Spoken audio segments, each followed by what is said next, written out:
So yan, good days mga ka-hunters. So yan, bali matagal-tagal na rin tayong walang upload sa channel natin. So last time pala, pinakita ko sa inyo yung mga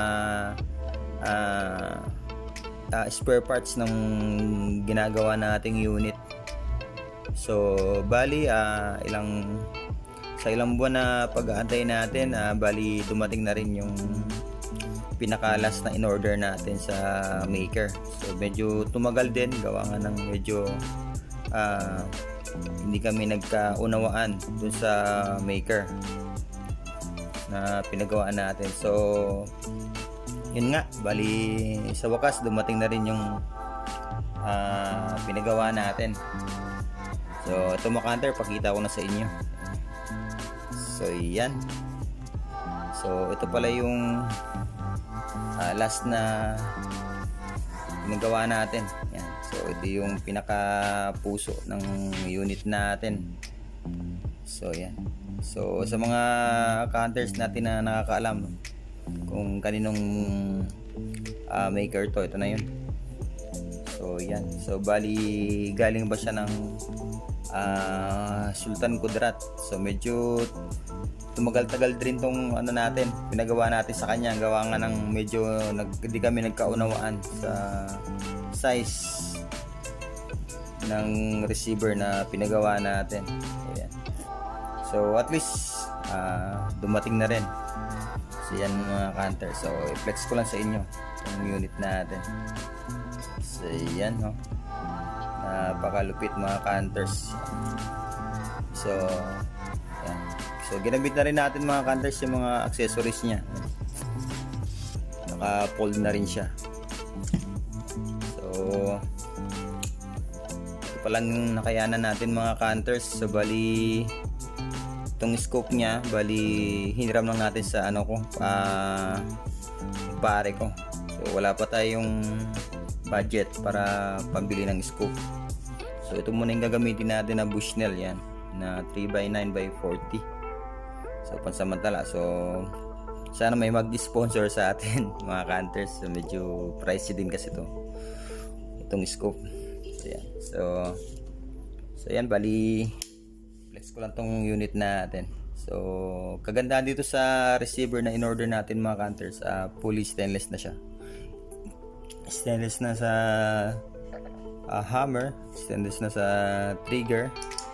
Yan, pati internals niya stainless na rin mga ka-hunters. So bali yung mga spring pala nito mga ka-hunters is na siya, Mizumi spring na. Yan, na kulay yellow. Yan. So with na rin siya, naka o-ring na rin siya with stopper na rin. Yan. Yan. So medyo malapit-lupit tong nakuha natin sa kanya. Tsaka napaka linis yung gawa niya. Napakalinis. Tsaka ang nagustuhan ko lang dito mga ka-hunters is yung isa pa sa pinaka nagustuhan ko dito is yung lock niya, yung pin niya dito sa trigger tsaka sa hammer.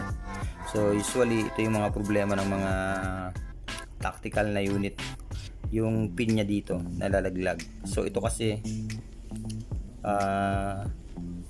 naka-ano na siya, naka-hex screw na siya. So may screw na siya dito na lock para hindi malaglag yung pin niya.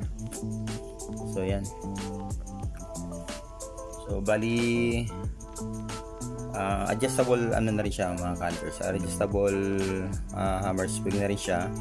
Tapos yung trigger niya na-adjust mo na rin. Yan. Tapos may reel na rin siya.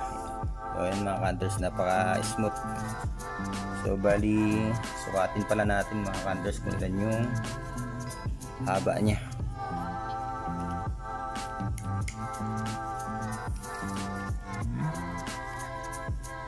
So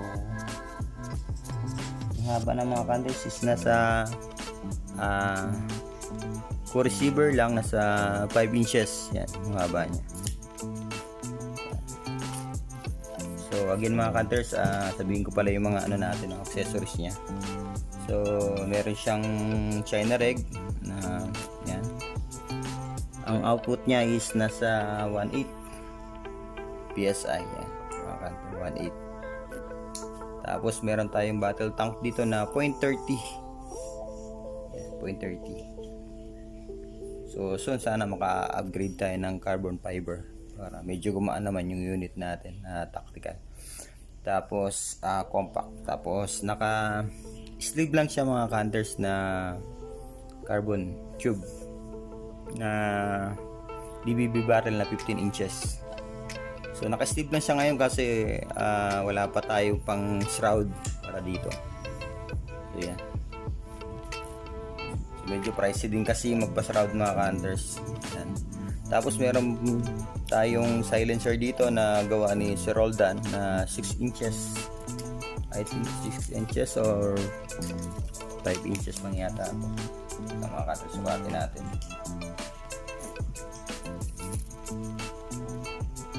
So yan, nasa 5 inches lang nga. Tapos medyo tayong naka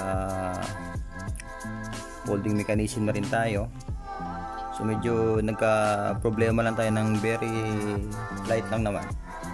So yung nakakabit dito na na holder ng tube is hindi kaparehas ng ng thread niya. So medyo masikip siya. Compatible lang siya dito sa mga natin sa holder ng tube. So ang ginawa natin, inalis natin siya. Tapos gumawa lang tayo nag-improvise na lang tayo ng mga counters. Aluminum dito para makapitan lang tong kumapit lang itong natin. Folding mechanism niya. So yan. Tapos meron na tayong yan, adjustable na chick-rest na buttstock. So in-order na natin sa online itong mga counters. So mga assemble na chop suey lang itong mga counters. Yan. Tapos sukat pala ng unit natin once na naka-fold siya. Nasukatin natin mga counters. Sukatin natin siya.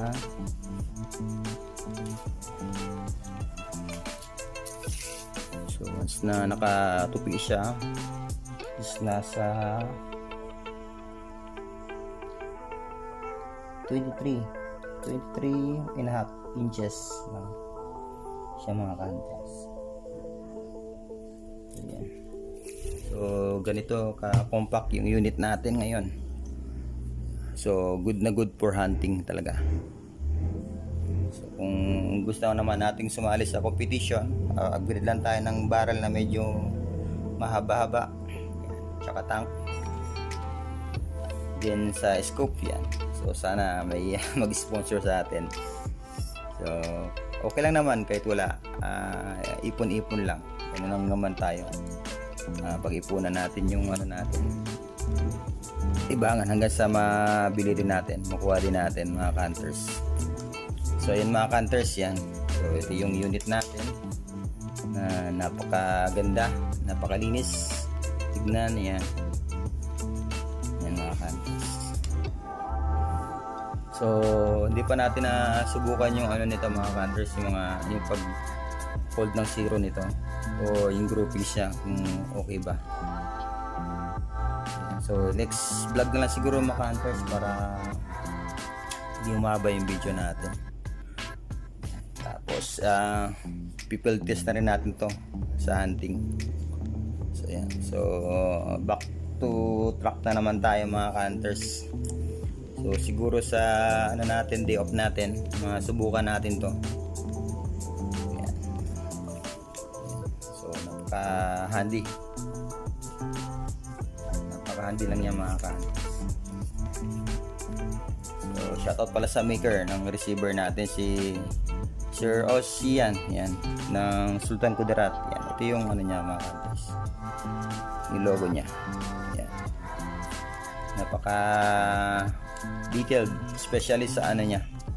Dito sa rail niya, scope rail niya. Yan, napaka detailed ng niya, pagkagawa. Yan.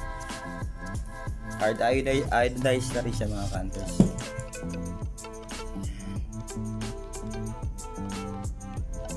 Mga cutters, hanggang dito na lang itong natin, review natin sa unit, sa bagong unit natin.